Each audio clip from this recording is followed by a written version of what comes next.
Now our next topic is revisiting irrational numbers. Okay, revisiting irrational numbers. What are the irrational numbers? We already discussed it. Irrational number are those number which cannot be written in the form of p by q. Okay, which cannot be written in the form of p by q. Okay, so these numbers are irrational number. Okay, cannot be written in the form of p by q. So where p and q are p and q are integers. Okay, integers, and q is not equals to 0. That is a rational number. That is the definition of rational number. Okay, so that is a, and if it is not a rational, then it is a irrational. Okay, so like what are the examples of irrational number? Irrational numbers are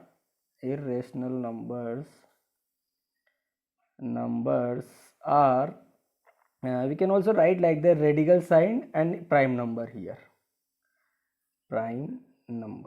Okay, these are the number. Like 2 is a prime number, so root of 2, root of 3, root of 5, and so on. So these are prime number. Okay, so these are the inside are prime number, and root of that all are irrational numbers. Okay, so we are discussing this irrational number here. Pi also a irrational number here, or we can also write 1.10, 110, 1110, 11110, and so on. These are irrational numbers. Now we are discussing these. Okay, now theorem 1.3 says that let p be a prime number. Okay, any number that is a prime number if p divides a square. If p divides a square, then p divides a also. Okay, and a is what? A is a positive integer. तो इसको समझते हैं क्या statement है ये. Statement is that in which p is any prime number. Okay, p is any prime number. So we are taking here like any number p is a prime number. Okay, prime number, and a square is any number. A square is any number where a is a positive integer. Okay, this is a number. Meaning is that a square over p. Meaning is that a square over p divides any number by p.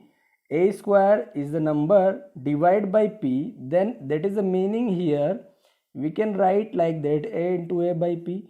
But here this statement, this theorem says that if it is divided by if it divided by a square, then it said that it is a number is also divided by prime number. That is a statement wants to say that. Okay, meaning ये है अगर कोई number A square को divide कर रहा है तो उसका मतलब है कि वो ए को भी डिवाइड करेगा. चलिए हम एग्जांपल ले लेते हैं एक, उससे समझते हैं.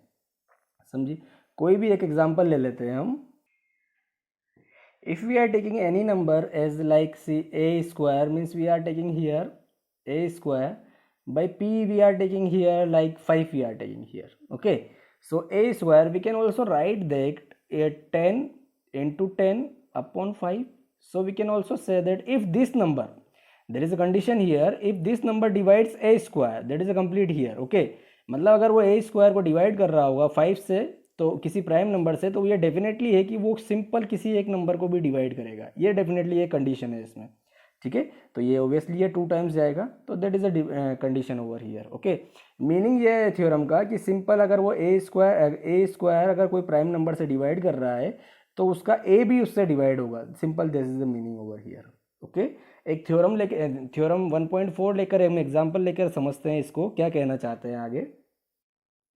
Theorem 1.4 we have to prove that root 2 is irrational. Okay, so how to we prove in this type of questions, so in this type of theorem, how to be prove in such type of question? There is a approach here.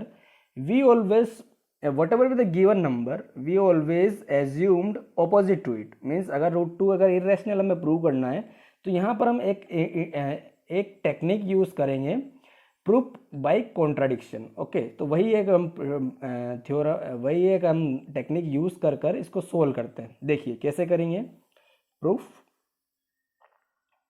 is that let us assume जो भी number हमें दिया हुआ है, जैसे √2 को irrational prove करना है तो हम इसके ऑपोजिट ले लेते हैं, √2 को रैशनल ले लेते हैं। क्या करेंगे, let us assume that √2 is rational. Okay, √2 is rational. अगर ये रैशनल है तो हम इसको ऐसे भी लिख सकते हैं, √2, रैशनल की डेफिनेशन क्या होती है, √2 is equals to P upon Q। Can we write like that? okay, and where P and Q are integers, okay, where P and Q are integers,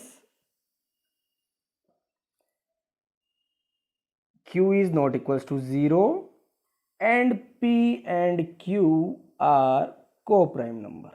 वापस बात आ गया, नया वर्ड आ गया हमारे पास, को-प्राइम नंबर। तो पहले को-प्राइम नंबर को समझते हैं। को-प्राइम नंबर होते क्या है? को-प्राइम नंबर वो नंबर होते हैं जिनका HCF 1 होता है। क्या होता है? HCF 1 होता है। जैसे फॉर एग्जाम्पल 4 और 9 इन दोनों नंबर्स का क्या है, ये दोनों अगर नंबर को-प्राइम है, सपोज के लिए, सपोज नहीं, ये को-प्राइम नंबर है, तो यहाँ पर HCF देख लीजिए, इनका क्या हो जाएगा, HCF of this number are, HCF of 4 and 9 is how much? There is only 1 here. There is nothing common here, na? It is a 2 square and it is 3 square. Okay, there is nothing common. Only 1 is the common factor over here. Okay, so it is a co-prime number. Meaning यहाँ पर जब हम इसको क्या होता है, जैसे P/Q की फॉर्म में लिखते हैं, तो यहाँ पर कोई भी कॉमन नंबर नहीं है, तो ये कैंसिल आउट नहीं होता, हो सकता फर्दर, मतलब यही एक सिंपलेस्ट फॉर्म है इसकी। तो इसी नंबर को हम बोलेंगे co-prime number. Means 4 and 9 are co-prime numbers. Okay, co-prime numbers जिनका HCF 1 होता है उनको को-प्राइम नंबर्स बोला जाता है। ठीक है, तो यह हमारा यहाँ पर स्टेटमेंट हमने ये एज्यूम किया है कि √2 जो है वो P/Q मतलब रेशनल नंबर है, तो रेशनल नंबर को हम लिख सकते हैं, और रेशनल नंबर का डेफिनेशन हमारे पास ये होता है। लेकिन यहाँ पर हमारे पास जो टेक्निक है प्रूफ बाय कॉन्ट्राडिक्शन, वही हम लेकर चलेंगे। तो कॉन्ट्राडिक्शन का मतलब क्या हो गया, हमने एज्यूम किया, हमने एज्यूम किया कि रेशनल है तो हमारी डेफिनेशन होती है को-प्राइम नंबर। लेकिन अगर हम इस नंबर को हम बोल दें कि ये को-प्राइम नहीं है, तो हमारा स्टेटमेंट क्या हो जाएगा, रॉन्ग हो जाएगा। तो यहाँ से by contradiction we can say that it is a irrational number. तो यही एक टेक्निक हम यूज़ करेंगे।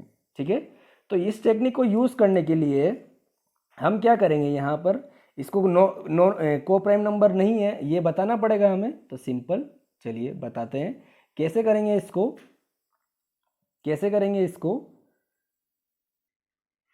इसको करने के लिए हमें ध्यान रखना पड़ेगा। क्या करेंगे, हम यहाँ पर इस नंबर को शो कर देते हैं कि एक नंबर अगर अगर 2 से डिवाइड कर रहा है, तो अगर दूसरा नंबर उसको भी 2 से डिवाइड कर रहा है। देखिएगा, हमारा कहने का मतलब ये है, अगर इन दोनों का HCF 1 है तो यहाँ पर कोई भी नंबर दोनों नंबर को डिवाइड नहीं करेगा, यही तो मतलब हुआ। लेकिन हम कह देते हैं कि कोई अदर नंबर भी है जो इन दोनों नंबर्स को डिवाइड कर रहा है, P और Q को। तो अदर नंबर अगर निकल गया तो हम यहाँ से कह देंगे कि ये को-प्राइम नंबर नहीं है, not co-prime numbers. Okay, not co-prime number. तो उसी स्टेटमेंट को हम यहाँ पर यूज़ करते हैं। तो पहले ये तो प्रूव करेंगे हम, ये P/2 से P divides 2 and Q divides 2, तो वही हमें प्रूव करना है। चलिए करते हैं। हम यहाँ पर स्क्वायरिंग बोथ साइड कर देते हैं, squaring both side. Okay, squaring both sides, how much will come, √2 square equals to P/Q square.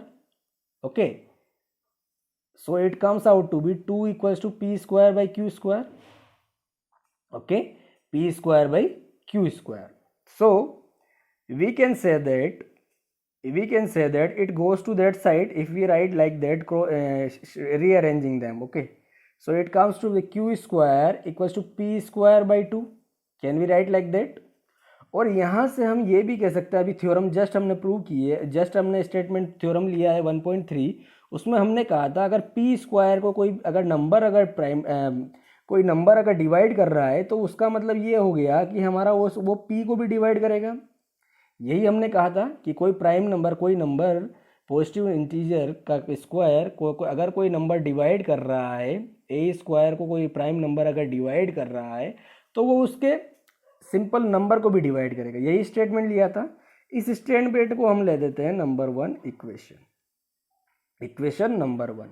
ऐसे ही अगर हम यहाँ से पुट कर देते हैं, क्योंकि अगर ये p अगर इसको डिवाइड कर रहा है तो हम ये भी लिख सकते हैं ना यहाँ से स्टेटमेंट को, p is a multiple of how many times we don't know, it may be 2 times 3 times 4 time whatever be it is. अगर p डिवाइड कर रहा है तो हम ये भी कह सकते हैं कि p मल्टीपल है 2 का, और कितने टाइम होगा हम यहाँ लिख देते हैं कि m कोई हमने इंटीजर सपोज किया है, let m be any integer, okay, any integer, ठीक है। अगर p डिवाइड कर रहा है तो हम यहाँ से इस स्टेटमेंट को ये भी बोल सकते हैं ना कि 2 टाइम्स कितने, 4 टाइम 5 टाइम कितना टाइम, तो m का वैल्यू वो हो जाएगा यहाँ से, तो वो सिंपल आ जाएगा। तो p इक्वल्स टू 2m अगर हम यहाँ से पुट कर देते हैं, put p equals to 2m in the given equation, in this equation, if we are putting in this equation, then what will become here, what is the equation here, 2 equals to p square is how much, 2m square, and that is how much, q square, okay। So open the square, how much it is, ये हो जाएगा 4m square over q square, ठीक। तो यहाँ से हम 2 2 जा 4, तो यहाँ से हम कह सकते हैं, इस नंबर को लेकर उधर जाते हैं तो ये हो जाएगा डिसइम्प्लाइज, इस नंबर को रीअरेंज कर रहे हैं, यहाँ से 2 नीचे चला जाएगा और ये क्यू स्क्वायर इधर आ जाएगा। तो this implies I am writing here Q square goes to that side and 2 comes to the down is equal to M square, can be write like that. और हमने अगर ये कह दिया क्यू स्क्वायर 2 को डिवाइड कर सकता है, तो वही अप्रोच जो हमारा 1.3 थ्योरम से हम कह सकते हैं कि M square is any number here it divides q by 2। इस स्टेटमेंट को q स्क्वायर को अगर कोई प्राइम नंबर डिवाइड कर रहा है तो हम वही कह देंगे ना, q वो q को भी डिवाइड करेगा, सिंपल है ना, it divides q by q, so it divides q by 2। तो यहाँ देखिएगा हमने यहाँ पर कह दिया है कि q2 को भी डिवाइड, देखिए q जो एक नंबर है उसको 2 डिवाइड करता है कंप्लीटली, p एक नंबर है जिसको 2 डिवाइड करता है कंप्लीटली। तो यहाँ से अगर ये कह दिया हमने कि ये p को डिवाइड 2 करता है, q को डिवाइड 2 करता है, मतलब सेम नंबर है, देखिएगा 2 और 2 अगर सेम नंबर है तो हम ये कह सकते हैं कि इसका HCF मोर देन 1 हो गया, इन दोनों नंबर का HCF मोर देन 1 हो गया ना। देखिए p and q are 2 numbers, okay, they are 2 number and HCF is already 1, we already said that HCF is already 1, that is our assumption, but we proved that there is another number which divides p and q both numbers, okay। यहाँ पर दो number है जो है वो दो p को भी डिवाइड करता है q को भी डिवाइड करता है। तो यहाँ पर HCF जो हो गया हमारे पास 1 नहीं है, यहाँ पर हमारे पास HCF 1 नहीं रहा, यहाँ पर हमारे पास ये को प्राइम नहीं रहा, अगर 1 नहीं रहा तो को प्राइम नंबर भी नहीं रहा। तो यहाँ से हम कह देंगे कि स्टेटमेंट है वो if p and q are both number divides by 2, और अगर ये दोनों नंबर 2 से डिवाइड होते हैं तो ये फिर p and q are non को प्राइम नंबर ना, को प्राइम कहाँ रहे, नॉन को प्राइम हो गया ना, क्योंकि 1 से हमने बोला था लेकिन ये तो 2 से भी डिवाइड हो गए, क्योंकि एक्चुअली जब को प्राइम होता है तो हमारे पास सेल्फ नंबर आता है ना, तो वही होना चाहिए था, लेकिन ये हो गया नॉन को प्राइम नंबर। अगर ये नॉन को प्राइम नंबर है तो हमने जो नॉन को प्राइम हो गया तो यहाँ से हम कह सकते हैं ये रेशनल भी नहीं है, p and q are not rational number ना, नॉन को प्राइम है, को प्राइम नहीं है, तो हमने कह दिया कि ये रेशनल भी नहीं है, और रेशनल नहीं है तो क्या हो गया, ये इरेशनल नंबर होंगे, ठीक है। There is our assumption, so that by contradiction we can say that by contradiction